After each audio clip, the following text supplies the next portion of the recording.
Everything that exists, everything that humans have created, started out in someone's imagination. We have the power to change the world with our minds and our thoughts. Michael, Ren, in your mind, please imagine that you're reaching into your pile and pulling out the card you're thinking of. Imagine turning it face up and sliding it right back into the center of the pile. You're thinking of a card here in the blue pile, Ren. What card are you thinking of? You want me to tell you? Yes, please. Queen of clubs. Because of the power of your imagination and the power of imagination to change the world around us, the Queen of Clubs is the one in the blue pile that jumps out and turns face up. You haven't touched it yet. I didn't do that. You did that. You made that happen. But Michael, you're thinking of a card here in the red pile. Which one are you thinking of? Queen of Hearts. Because of the power of your imagination, the Queen of Hearts is the one in the red pile that jumps out and turns face up. But Queen of Clubs, that's the one that comes from the and the Queen of Hearts, guys, that's the one that comes from the blue deck. And I have to say, honestly, the two of you did such a fantastic job concentrating on these particular cards. The rest of them, those just sort of faded away.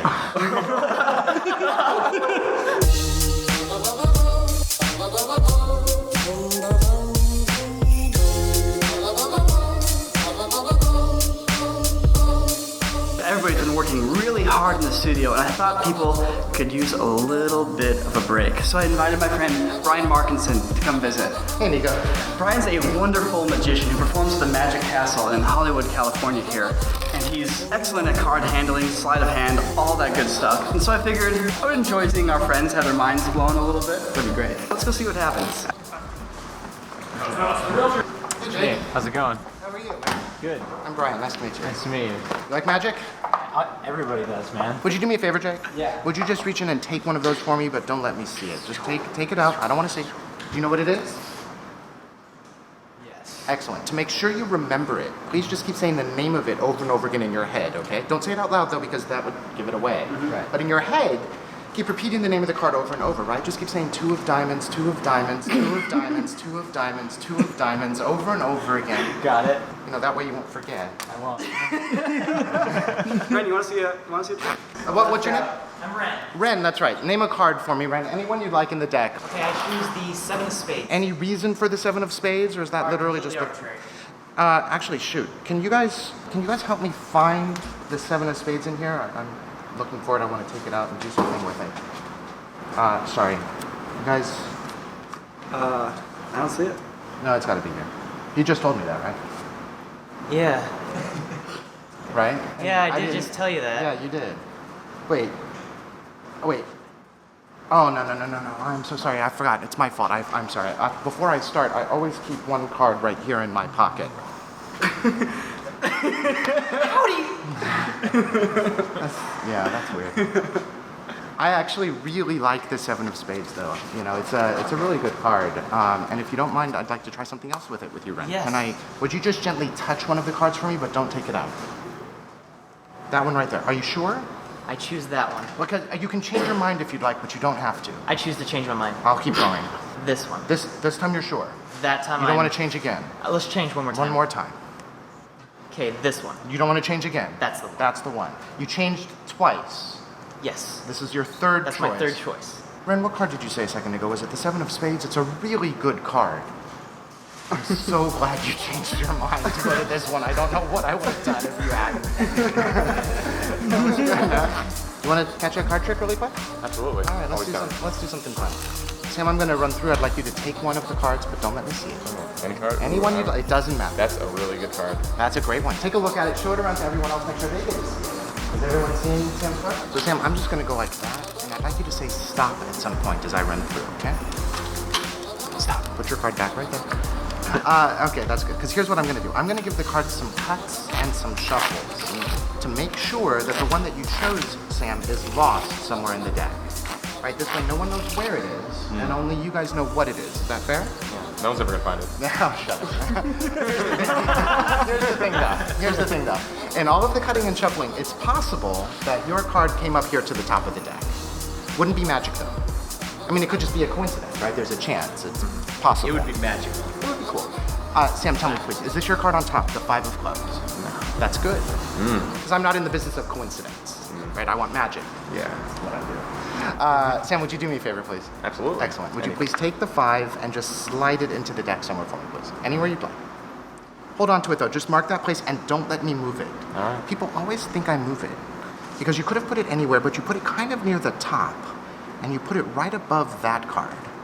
Sam, would it be kind of cool if that was the one you chose a moment ago? It'd be kind of cool. What was it? You can tell me. 3 of spades. You know what, though? It still could be a coincidence, even if this was the 3 of spades. In fact, the only way this would be magic is if the 3 of spades was in your hand.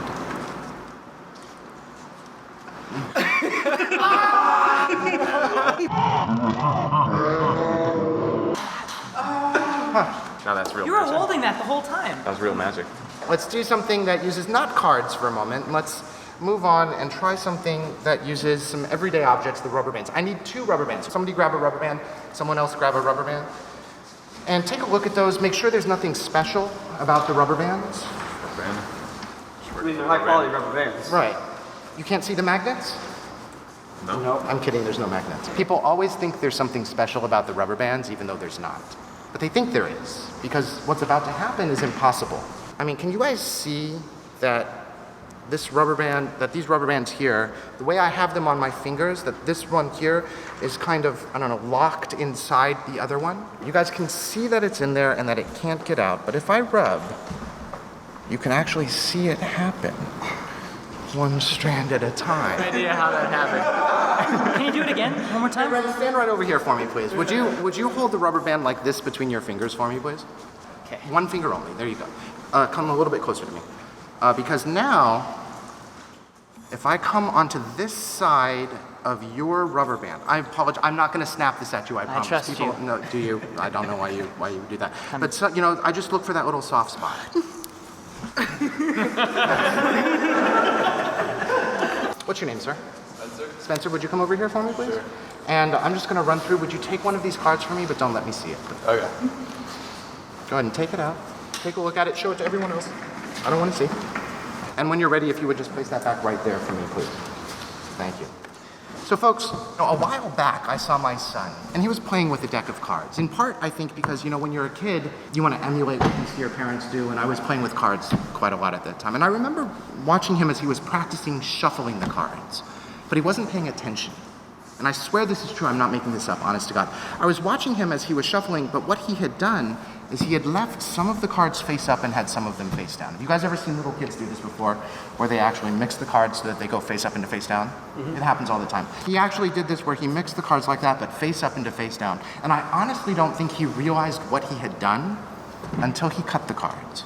And he saw, right, that he had some cards that were face up in the deck and some cards that were back to back or face to back, face to face, back to back, just kind of mixed up all the way through. And he was actually a bit upset. And he turned to me and he said, "Dad, would you fix it for me, please?" And I really think that he believed that I could just snap my fingers and fix it just like that. Because when you're a kid, you don't know how the world works, and you believe that your parents have all the power in the world, that they can do anything. And I wanted to live up to that for my son. I wanted to be that guy. And so I took those cards that he had mixed up like that, Spencer, and I wanted to imagine what it would be like if I could just snap my fingers and fix it. So I took them, I don't know, I just started to spread them, right, just to see what it could look like if I could just fix it. But a moment ago, you selected a card. And imagination's not just for kids, it's for us too. And if you don't mind, I'd like you to use yours. Can you try to picture that card in your mind? I mean, really see it. Visualize it. Imagine what it looks like right here. Try to see that 6 of clubs, that one card here in the deck. Give him a round of applause. He's got a fantastic imagination.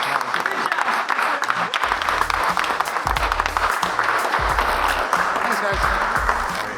It's always like you're so used to seeing magic shows like at crappy like school functions growing up and like church functions and all stuff, and then you see like a guy at the top of the game, and it's like It's not even close. It's not even close, you know? You run into people in every town that can like impress a bunch of kids, but when everybody's grown up and jaded about it and you can still like wow them, Yeah. it's really good. It's pretty cool.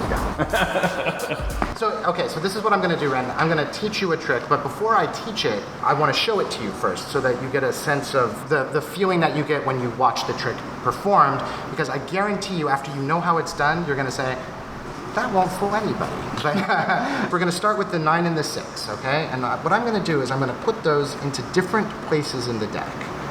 Now, can you guys see that those are honestly and truly going into completely different places in the deck? Just like that. I'm not holding any marks or anything like that. They are in there. This is a regular. It's a regular deck of cards because this is what we're gonna do. This is where it gets interesting. If I concentrate, if I give a little bit of a snap and a little bit of a toss, just like that, I can pull 2 cards right out of the deck. And so that is the trick. Was that a good trick? That was a great trick. It was a good trick. It was a good trick. As soon as you know how it's done, it's not such a good trick anymore. But that's okay, because here's how it's done. What I do to begin with is I show you these 2 cards, the 9 of hearts and the 6 of diamonds, but I don't call attention to that. I just say I'm gonna show you a 6 and a 9. And I have these other 2 cards already on the top and bottom of the deck. I see. So now, I say, I'm gonna use the 6 and the 9, and I don't call out suits. Just say 6 and 9. And now I do something that's called time misdirection. I take my time as I'm putting these cleanly into the deck. We're talking about it. I wait at least 20 seconds, maybe more, before I do anything else. As I'm going through and showing you, and this is where you're focused, you've already forgotten, even though you were thinking about it, which suits those 6 and 9 were. And so now, all I have to do is give a little bit of a squeeze on the deck. And if I squeeze the deck just right and give it a toss, I can retain the top and the bottom card. And it just comes right off into my hand. Performance is most of Magic. In fact, I would venture to say that 95% of Magic is in the presentation and in the performance. How long have you been doing this? Since I was 5 years old. So this may seem like an obvious question, but why don't magicians want to reveal how they do the trick? Because it's no fun. It is actually very, very easy to learn how a magician performed a trick. The resources are out there. Go to the library. They have literally hundreds of books on how to perform magic at the library. Go to Amazon. Card College by Roberto Giobbi. The first book that I ever learned, that I ever got when I was 5 years old was called Magic with Cards by Frank Garcia and George Schindler. It's literally 2 cents on Amazon. So I fully expect that a couple of you guys watching these videos will know exactly how these tricks are done. If you want to discuss it and all that kind of stuff, by all means, I'm not going to tell you what to do, but I'm just going to suggest that blatantly ruining the trick will take away from the magic of it all. Consider exactly what you want to reveal if you do know the secrets. Now, if you're trying to help somebody or you're going to discuss all the interesting ways something could have been done, that's one thing, but consider the magician's code. If you're fans of any particular magician or know of any really good YouTube videos on magic and sleight of hand, by all means, share those. That'd be really cool to check out. One of my favorite stories is when I was in college. I was walking down the street at UC Berkeley, and I was playing with cards, and some kids on the street came up and said, show me a trick. So I did a trick for them. I did the trick that I did for Sam, actually, where the card changes in the hand. And this kid screamed at the top of his lungs, threw the card onto the street, and took off running and didn't stop until I couldn't see him anymore. So that's awesome. That's a fun story. And there were no visual effects in any of this video. Just throwing that out there. That's true. This is the Sam and Nico channel. We only do visual effects when it involves Peter the intern.